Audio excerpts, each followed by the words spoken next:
We're back. We just finished up first crop about a week ago. Got it shoved in the barn right before we got a big rain. So, show you guys that.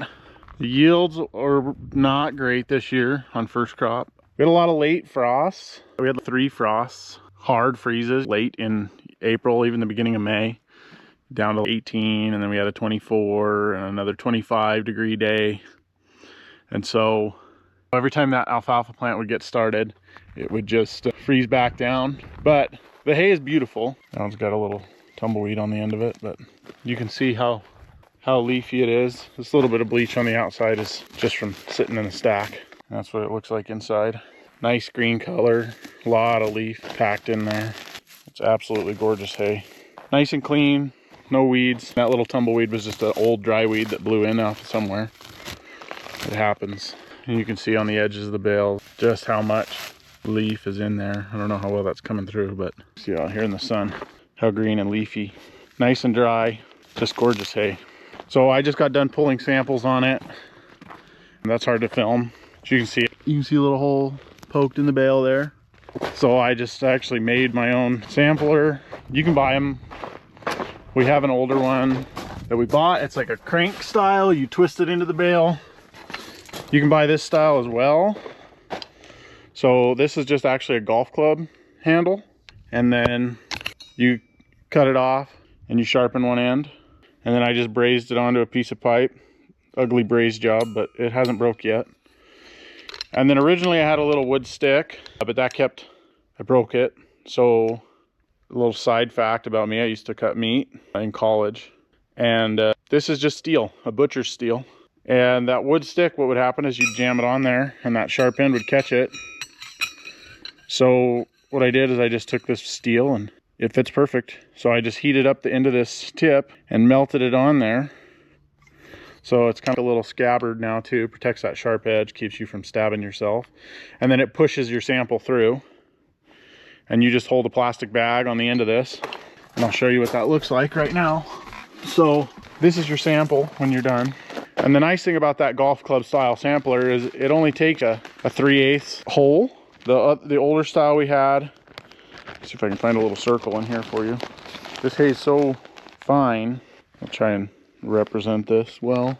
That's how long the stems are when you pull your sample. So they're really short. They're less than a 1/2 inch, right at a 1/2 inch max. And so you take a lot smaller piece from each bale. You're sampling the same amount of depth in the bale, but you're able to sample a lot more bales from the same lot and not get a sample size that's this huge volume that then you need to mix together in a bucket or something and then pull your sample out of that bucket and put it in a bag, which I think when you do that, the leaves tend to be finest, softest, powdery almost sometimes. Not every single leaf is going to stay whole. And so what happens when you pull a big sample like that and put it in a bucket and mix it all together to make sure you get a good average of what your lot looks like. A lot of that dust is your highest protein, lowest fiber, most digestible, low lignin stuff, falls to the bottom of your bucket, and then you grab a sample out of there, and that's the stuff that's going to fall through your hands. So I like doing it this way. It's also a lot easier to pull a sample. Our old probe is just gotten dull. You can't get tips anymore, or they're really hard to get. They're super expensive. With that golf club, I literally just sharpen it up with a file if it gets dull, and it's good to go again. So once I solved the push stick problem with that butcher's steel, little debris here in this bale. So just a remnant of an irrigation board. It happens. We try our best. So here's a good view. This has not been as sun bleached because it's been on the north side of the barn. And there's some of the hay.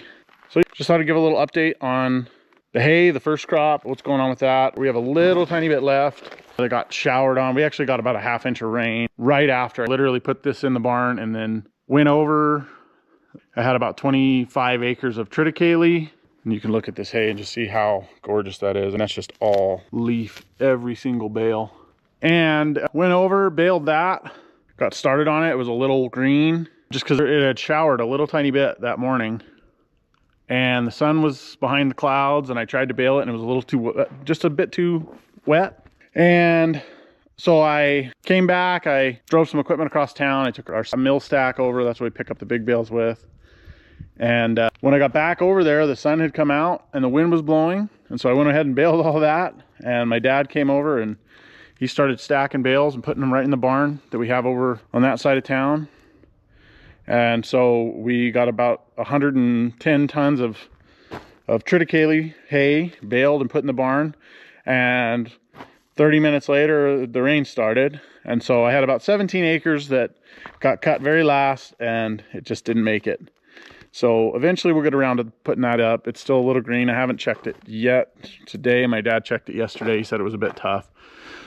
I'll probably head over and check it today. That's just a quick update. So we'll start irrigating our second crop back today. I've got water ordered for about 95 acres or so. And then I'll order the rest of the water. I've got another 110 in alfalfa over here that I'll water back. And then we're going to plant some teff grass into our rotation fields. Some we're going to till and laser. And we've got a little bit of wheat we haven't cut yet. We'll probably try and cut that today, this afternoon if we get time. I got a little spraying to do this morning. Just some triticale to spray. We have a tiny little Roundup Ready field. And then I'll spray my pumpkin patch as well. That's got a cover crop in it of triticale. So we'll spray that. And then when I get a chance, I'll grab that Parma roller, if you can see it in the background right there, and we'll roll that down, and then I'll just hand plant. It's only about an acre. I'll hand plant the pumpkin seeds into that. We did it last year. It worked really well. It helped a lot with the weeds, and it really helped the soil hold the moisture. We're just super sandy soil. You almost can't keep it wet enough. But doing it that way, last year I actually watered it too much in the beginning. So we're gonna do that again. This is my little border sprayer that I built last year. It works really nice. It's just got a little curtain here, and that keeps all the spray inside. You set that down on your border, and it's just got 4 spray nozzles. It's got a little PTO pump up there. And then this boom arm folds out, and it's got an off-center nozzle on it, an off-center tip, pretty heavy volume off-center tip on it. And I go drive around the outside perimeter of the field, and that'll spray the outside edge just to try to keep the weeds from working their way into the field. When you first start out, you get this nice clean stand of hay, and then as time goes on, your weeds work their way in. So while I was staring at it, I just turned around and saw it, and I thought of it. Might as well point it out. So I built that last year. It's been good. It's a little cheesy. I had an old 3-point sprayer that I just put together, cut the boom off of, and made this little frame. And I had to re-weld that the other day. That's a farmer weld if I've ever seen one, but we'll figure out some sort of gusset on that eventually to make sure it doesn't break off again. There's your update for the day. I'll try and get a little footage of what I do throughout the day. We'll just throw a little B-roll here at the end of the video.